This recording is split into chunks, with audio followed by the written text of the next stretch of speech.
పోతన భాగవతము వసుదేవుని వంశము మంత్ర పరీక్షార్థం భవిమంత్రించితి గాని దేవ మదన క్రీడా తంత్రంబు గోరి చీరను మంత్రించిన తప్పు సై మరలు తినేసా. సూర్యదేవా, భగవంతుడా, మంత్రం పరీక్షించడం కోసం మాత్రమే పిలిచాను, అంతే తప్ప సంతోషం కోరుకొని పిలవలేదు.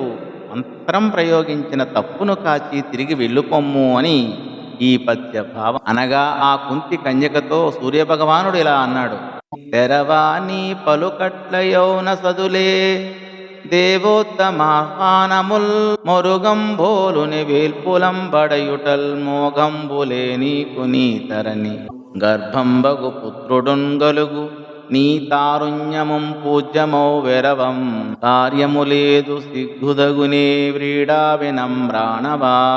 ఓ యువతి, లజ్జావతి, నీ మాటలు అలా ఉండని. దేవతలను ఆహ్వానించడం అంటే అల్పమైన విషయమా?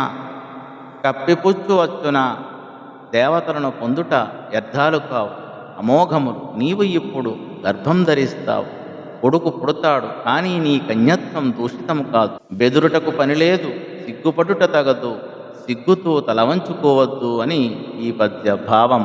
అనితగనీయ కుల్పిలతాంగికి గర్భము చేసి మింటికి జనియ దినేశ్వరుండపుడు చక్కని రెండవ సూర్యుడోయనందనెరడు పుత్రుగాంచి కృపదప్పి జగజ్జనవాద భీతయై తనయుని నీటబో విడిచి తానరిగె పృథ తండ్రి ఇంటికిన్ అని చక్కగా ఒప్పించి ఆ అవల కుంతికి తన తేజస్సును నిలిపి సూర్యభగవానుడు ఆకాశానికి వెళ్ళిపోయాడు.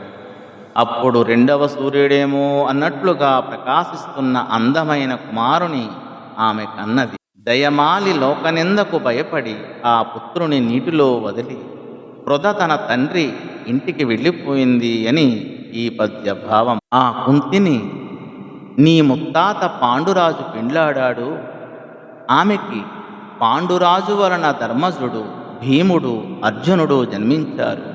ఆమె చెల్లెలు శృతదేవను కారూస దేశపు రాజు వృద్ధశర్మ వివాహమాడాడు. వారికి ఋషి శాపం వలన దంతవక్త్రుడు అనే రాక్షసుడు పుట్టాడు.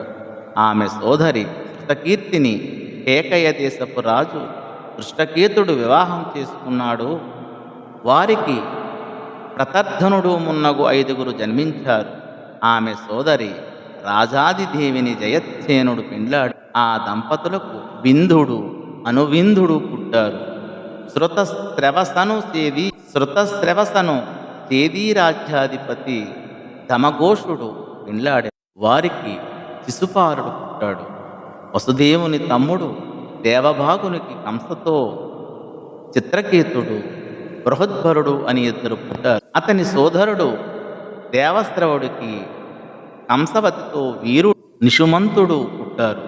అతని సహోదరుడు కంకుని భార్య కంకయందు బకుడు, సత్యజిత్తు, పురుజిత్తు పుట్టారు. అతని సోదరుడు సృంజయునికి రాష్ట్రపాలితో వృషుడు, దుర్మర్శనుడు మున్నగువారు పుట్టారు.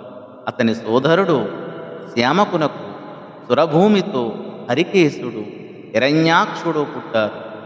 అతని తమ్ముడు వత్సుడు మిశ్రకేశి అనడి అప్సరస ఎడల వృకుడు మున్నగు పుత్రులను పుట్టించాడు. అతని సోదరుడు వృకుడు దోర్వాక్షి ఎడల దక్షుడు, పుష్కరుడు, సాల్వుడు మున్నగు వారిని పుట్టించాడు. అతని సోదరుడు అనీకుడు సుధామణి అనడి ఆమె ఎడల సుమిత్రానీకుడు, బాణుడు మున్నగు పుత్రులను పొందాడు.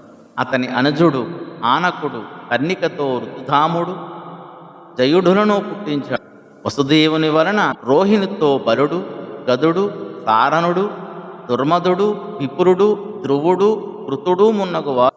పౌరవితో సుభద్రుడు, భద్రబాహుడు, దుర్మధుడు, భద్రుడు, భూతుడు మున్నగు 12 మంది. మదిరతో నందుడు, ఉపనందుడు, కృతకుడు, శృతుడు, సూరుడు మున్నగువారు. కౌసల్య అందు కేసి, రోషనతోటి హస్తుడు, ఏమాంగదుడు మున్నగువారు. ఎల అందు ఉరువల్కలుడు మున్నగువారు. ధృతదేవ అందు త్రికృష్ణుండు, శాంతిదేవ అందు ప్రశ్రమణుడు, పస్త్రితుడు మున్నగువారు. ఉపదేవ అందు కల్పవృష్టుడు మున్నగు 10 మంది, శ్రీదేవ అందు వసుహంసుడు సుధన్వుడు ఆదుల 6గురు, దేవరక్షిత అందు గదుడు మున్నగు 9 మంది, సహదేవ అందు పురూఢుడు శృతుడు మున్నగు 8 మంది, దేవకితోటి కీర్తిమంతుడు సుసేనుడు భద్రసేనుడు రుజువు సమధనుడు భద్రుడు సంకర్షణుడు అనడి వారు 7గురు జన్మించాక దుష్టజన నిగ్రహంబును శిష్టజనానుగ్రహంబు చేయుట కొరకై అష్టమ గర్భమున గుణోత్కృష్టుడు దేవకికి విష్ణుదేవుడు పుట్టెన్. దుష్ట శిక్షణ శిష్ట రక్షణ చేయుట కోసం 8వ గర్భములో సుగుణ శ్రేష్ఠుడు శ్రీ మహావిష్ణువు దేవకీదేవి యందు అవతరించాడు అని ఈ పద్య భావము. ధన్యవాదం.